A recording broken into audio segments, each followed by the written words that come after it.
শিলিগুড়ি থেকে আসার আগের দিন এই সকাল ১১টা নাগাদ বেরিয়েছিলাম মায়ের মন্দিরে পুজো দিতে। হ্যাঁ, কিছুদিন আগে যে খারাপ সিচুয়েশনটা ছিল সেটার জন্যই মানত ছিল। আর আমি ছোট থেকেই মায়ের কাছ থেকে শিখেছি মানত থাকলে আর যদি সেটা পূরণ হয়ে যায় তাহলে সেই মানত বেশি দিন ফেলে রাখতে হয় না। এক তো এই মন্দিরটা আমাদের বাড়ি থেকে খুবই কাছে, আর দ্বিতীয়ত এই মন্দিরের মা ভীষণ জাগ্রত। এই মন্দিরটা হচ্ছে মায়ের ইচ্ছা কালীবাড়ি, কম বেশি আমরা সবাই জানি শিলিগুড়ির বাসিন্দারা। আর যারা জানো না তাদের জন্য বলছি, শিলিগুড়ি হসপিটাল মোড়ে এই মন্দিরটা। আর এই মন্দিরের পাশে না পুজোর সবকিছু পাওয়া যায়, ফুল, বেলপাতা, বেল, আকন্দ ফুলের মালা, জবা ফুলের মালা, ধূপকাঠি, সন্দেশ, আলতা, সিঁদুর, মোম, ধূপ, মানে সব কি চাও তুমি সব পাওয়া যায় এখানে। এমনকি সোমবার করে তো বাবার মাথায় জল ঢালার জন্য এখানে মাটির ঘটে দুধও রাখা থাকে। একটা সুবিধা কি, এদিক ওদিক ঘুরে কিছু কেনাকাটা করতে হয় না, মন্দিরের সামনে এসে সবকিছু এখানে পেয়ে যাবে। ফাইনালি তোমাদের মায়ের দর্শন করিয়েই দিলাম। সকলে প্রণাম করো, মা ভীষণ দয়াময়ী, কৃপাময়ী। মন্দিরে ঢুকে আগে বাবার মাথায় জল ঢেলে বাবাকে ফুল, বেলপাতা যা যা অর্পণ করার সব করে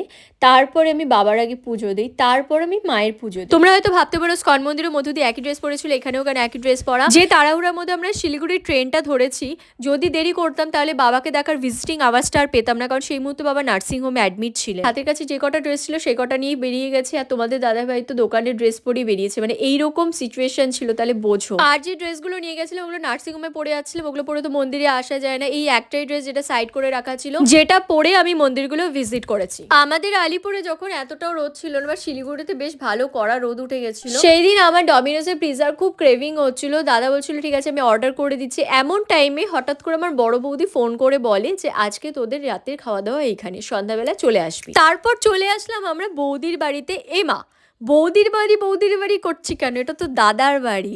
আরে আমাদের মেয়েদের তো কোনো বাড়িই হয় না ভাই। প্রথমে থাকে বাবার বাড়ি, তারপর থাকে বরের বাড়ি, তারপর থাকে ছেলের বাড়ি। আমাদের নিজেদের কোনো বাড়িই হয় না। দেখো, বিয়ের আগে একরকম, বিয়ের পরে একরকম। বিয়ের পরে একটা আলাদাই আদর যত্ন সব জায়গায় গেলে পাওয়া যায়, জানি না কেন এটা মেয়েরা বেশি করে ফিল করে। চলো এইবার তোমাদেরকে দেখাবো আমার জেঠু জেঠিকে। হ্যাঁ, ওনারা এখন পৃথিবীতে নেই, কিন্তু ওনাদের আশীর্বাদ আমাদের সকলের সাথে আছে। আমার 4 জেঠু, তার মধ্যে ইনি হচ্ছে আমার মেজু জেঠু।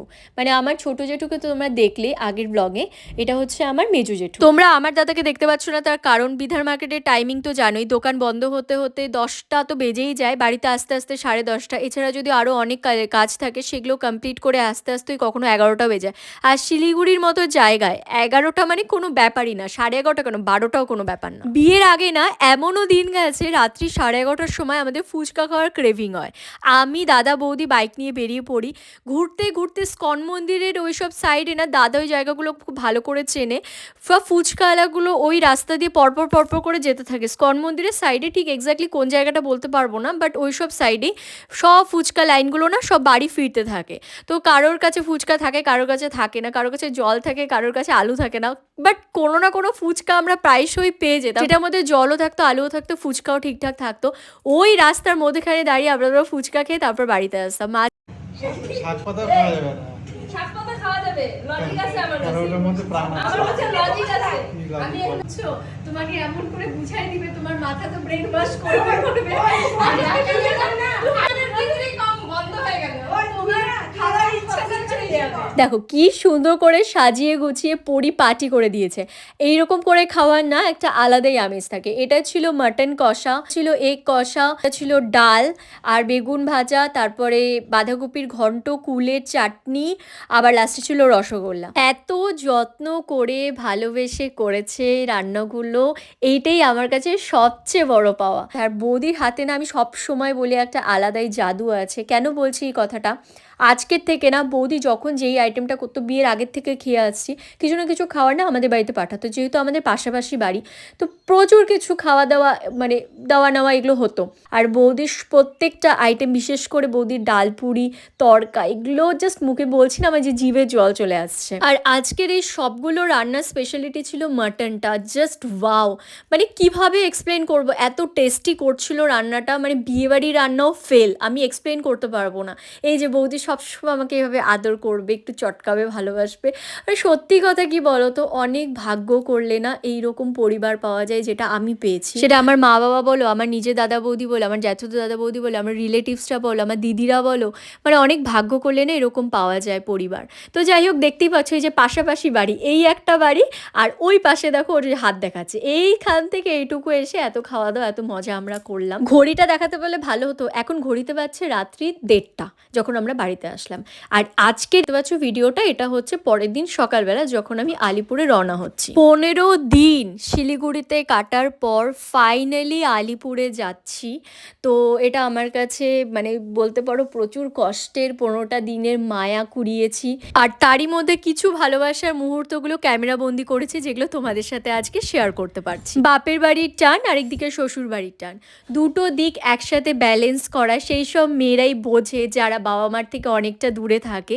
এদিকে বাবা মা, এই দিক থেকে আবার শ্বশুর বাড়ি, দুটো দিক ব্যালেন্স করতে না মাঝে মধ্যে একটু নিজেকেও মনে হয় যে আমি সবটা পেরিয়ে উঠতে পারবো। তো শ্রীকৃষ্ণের আশীর্বাদে কোনো না কোনোভাবে আমি সব কিছু ম্যানেজ করেই ফেলি। আর বম্মা উপর থেকে টাটা করছিল, জেঠু অসুস্থ তোমরা তো জানোই। এমনিও সকালবেলা ঘুম থেকে উঠে জেঠু বমার সাথে দেখা করে এসেছি ওপরে গিয়ে, তারপর সবাইকে টাটা করে চলে আসলাম এনজিপি। যেই সকালবেলাটা বেরোই সেইটা মনে হয় সবাই চোখ ডলতে থাকে, ঘুমটাও ঠিক করে ভাঙে না। সকাল 7:30টায় স্নান করে এনজিপির জন্য রওনা দিয়েছিলাম। আমাদের বাড়ি থেকে এনজিপি অনেকটাই দূরে, পদাতিক ধরতে হবে। আর সকালবেলা না মা আমাকে একটু ম্যাগি করে দিয়েছিল যাতে রাস্তায় আমার খেতে কোনো অসুবিধা না হয়। চলে এসেছি ফাইনালি আলিপুরদুয়ার। এখন তোমাদের দাদাভাই আসবে আমাকে রিসিভ করতে। ও বলছে ওয়েলকাম টু আলিপুরদুয়ার, 15 দিন পর তুমি আলিপুরে আবার ব্যাক করলে, তাও আবার একা। মানে বিয়ের এই 3 বছর হলো কোনো দিন আমি একা যাতায়াত করিনি, এই প্রথমবার আমি একা আসলাম শিলিগুড়ির থেকে আলিপুরদুয়ার। দেখো এর থেকেই বোঝা যায় পরিস্থিতি মানুষকে সব শিখিয়ে দেয়। আর আমিও দেখিয়ে দিলাম যে হ্যাঁ আমিও পারি। আর সেই দিনই রাতে ওর একটা বন্ধু ওয়ালেসদার বাড়িতে ইনভাইট ছিল আমাদের ডিনারে। সেদিন ডিনারে কিছু দেখাতে পারলাম না, কারণ সেদিন আমি ব্লগ করিনি। ও কিছুটা শর্টস নিয়ে রেখেছিল বলে শেয়ার করতে পারলাম। আসবো নতুন একটা ব্লগ নিয়ে। ভিডিওটা ভালো লাগলে লাইক কমেন্ট শেয়ার করে দিও। ইউটিউবে দেখে থাকলে সাবস্ক্রাইব করে দিও চ্যানেলটা। ফেসবুক থেকে দেখে থাকলে পেজটা ফলো করে দিও। সকলে ভালো থেকো, সুস্থ থেকো। আসবো নতুন একটা ব্লগ নিয়ে। আজকের মতো